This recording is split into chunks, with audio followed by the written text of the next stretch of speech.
My name is Joan Vargas and I work at the Humane Society of Knox County. My title really doesn't describe exactly what I do. I work with volunteers as far as getting them to help me with events and making money for the shelter. We don't make the big money with a fundraiser. We're out in the community doing the small fundraising and the awareness, that type of thing. I'm not the person that goes to look for the benefactors and the big checks. That's somebody else's job. I find animals as an extreme comfort. They're calming and loving, and no matter what, when you go into the shelter, there's all these little faces that are just happy to see you. Spend a few minutes patting one of the 103 cats that we have. They come up and purr around, and you get kind of like refueled, regenerated with energy, so it gives me more to go out again.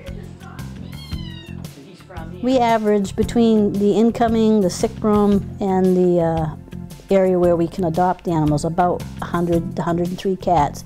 Seems like 80 will go out one door and 80 more are waiting to come in. We have about, I'd say, 25 dogs, so we average probably around 22 hang out right there. Our shelter has gone through a big transformation. I mean, it was started by Artist Colony, and it was designed to have 30 cats, 13 dogs. So if you hear noise going on, that's outside with a new building that they're starting to help us house some of the animals. It's mostly cats.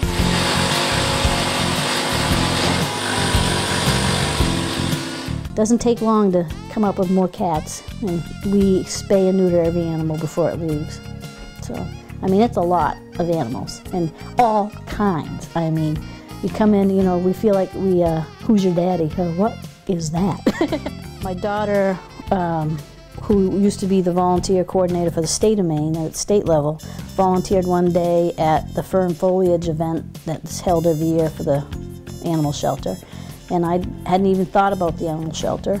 And I volunteered with her, realized that there was a need, there was a job there that I kind of liked the idea of, because it was events, that they didn't really have anybody do the events. And I really liked that idea. So I volunteered, and then for a whole year I volunteered, and then I eventually worked myself into a job doing that way. I love it.